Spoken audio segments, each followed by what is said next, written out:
The words left his mouth like spit. "You can't even afford a car, so shut your damn mouth." The room went still. Aunts stared at their tea. My brothers smirked. I just smiled. And right on cue, the thunder of rotor blades rolled through the open windows. Every head turned toward the lawn as a black helicopter descended, kicking up a storm of dust and leaves. I pushed back my chair. "My ride's here," I said softly. Dad's jaw slackened. Mom swayed, hand to her chest. Backstory: the fractured family. Growing up, I thought my father's voice was law. He decided who was worthy and who wasn't, and I was always on the wrong side of the line. To him, I was the failure, the one who wasted her potential. He paraded my siblings as successes: Mark, the corporate shark; Emily, the doctor; and me, the artsy dreamer who'd never make rent. When I walked out at 18, I didn't take much. Just a backpack, a notebook, and the bitter knowledge that I was leaving as the family's cautionary tale. Discovery of betrayal, the final cut. I stayed gone for years, built a life brick by brick. But last year I got a call.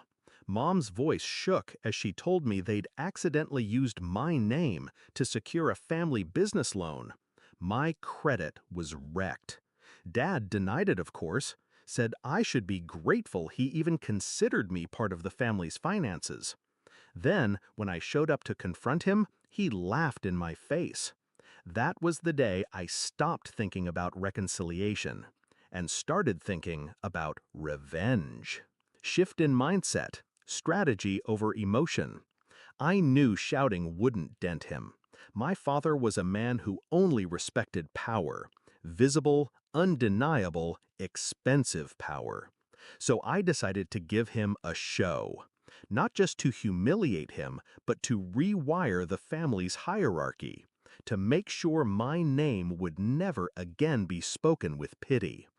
The plan was simple: show up to the next family meeting as the version of myself they swore I could never be. But not through fake appearances, through proof, through assets, contracts, partnerships, and an entrance they'd never forget. Execution: building the moment. First, I called my business partner, Andre. We'd been quietly running a digital agency for the past 5 years. What started in my tiny apartment now had offices in 3 countries. We liquidated part of last quarter's profit into a trust, in my name alone. Then I signed the purchase of a waterfront property the day before the meeting. Finally, Andre made the call to a charter company. I didn't want a flashy sports car. I wanted something that would make the ground itself shake when I arrived. Climax: the confrontation. The meeting was at my parents' estate. Mahogany table, stiff-backed chairs, portraits of ancestors watching from the walls. Dad was midway through a lecture about financial responsibility when he turned to me. "You can't even afford a car, so shut your damn mouth." I let the silence breathe. Then, the distant thump, thump, thump of rotor blades grew louder. Everyone turned to the windows as the helicopter descended, the sunlight flashing off its black body. I stood, smoothing my blazer. "My ride's here." The pilot stepped out, holding the door open like I was royalty. And just before I left, I slid a folder across the table. Property deed, waterfront villa, paid in full, under my name. I turned to my brothers. "Next time you want to borrow money, send me an email." Dad's face was bloodless. Mom whispered, "Oh my God," before collapsing into her chair. Resolution: walking away.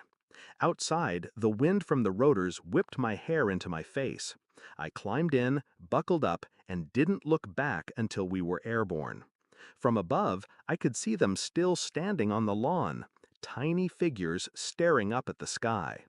For the first time in years, I wasn't the failure, and I realized I never had been.